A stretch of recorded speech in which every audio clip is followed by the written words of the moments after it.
ओडिशा रे अधिक बर्षिब रहिबनी समानता। रजरे ओडिशा को आसिब मौसुमी। चलित वर्ष मौसुमी ऋतु रे अर्थात जून रु सेप्टेम्बर मध्य देश में वर्षार परिमाण स्वाभाविक रहिबो।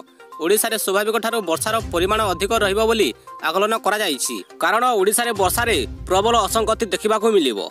जाजपुर, भद्रक और जगतसिंहपुर भली किसी अंचल में वर्षा स्वाभाविक ठारू अधिक रहिबो।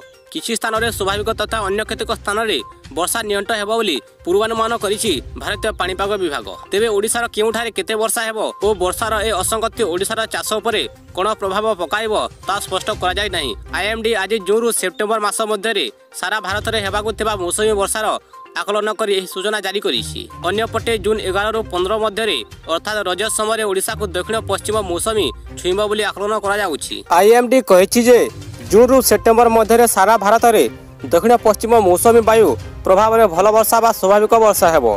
समुदाय वर्षार परिमाण 96% रु 104% मध्य रहिबो। केंद्रीय भारत में वर्षार परिमाण स्वाभाविक ठारू अधिक अर्थात 106% होई पारे।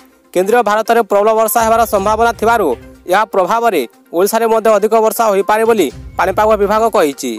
तेबे पाग अनुकूल न हेले मध्य एबे पूर्वानुमान जारी रहिबो ओ ओडिशा रे वर्षा रे प्रबल असंगति देखिबाकू मिलिबो। अन्यपटे उत्तर पूर्व और उत्तर पश्चिम भारत में वर्षा स्वाभाविक रहिबो, किंतु पूर्व केंद्रीय भारत समेत पूर्व और उत्तर पूर्व भारत और दक्षिण पश्चिम भारतर उपांत अंचल गुड़िक वर्षार परिमाण स्वाभाविक ठारू कम रहिबो बोली आईएमडी पक्षरु कहा जायछि। अन्यपटे राज्य को पुणी फेरिछि प्रचंड ताती।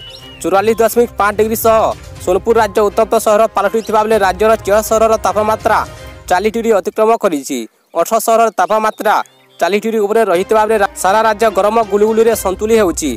आज बलांगीर सर्वोच्च दिन तापमात्रा 43.5 डिग्री रेकर्ड होइछि। पछकु रहिछि टिरलाग 43.2 डिग्री और संबलपुर 43 डिग्री रहिछि। एथिसह उपकूल तापमात्रा मध्य आज ठारू बढ़िबा आरंभ होइछि। आज कटकर दिन तापमात्रा 39.4 डिग्री रहितबा बेले भुवनेश्वर में रही 38 डिग्री। सेपरी चलित ग्रीष्म ऋतु बा प्राक मौसुमी ऋतु मार्च रु मे मासरे कालबैशाखी जनित वर्षार परिमाण कम हेबा फलरे नियंटिया स्थिति सृष्टि होइछि। एही समय मध्य राज्य में मात्र 90.7 मिलीमीटर वर्षा रेकर्ड होइछि, जहाँ स्वाभाविक वर्षा ठारू 29% कम। कोरापुट और बोधर एही समय काल में स्वाभाविक ठारू 20% रु 59% जाए अधिक वर्षा होइछि। बालेश्वर, जगतसिंहपुर, सोनपुर और बलांगीर अति नियंटिया वर्षा रेकर्ड होइछि। एठारे 60% रु कम वर्षा रेकर्ड होइछि।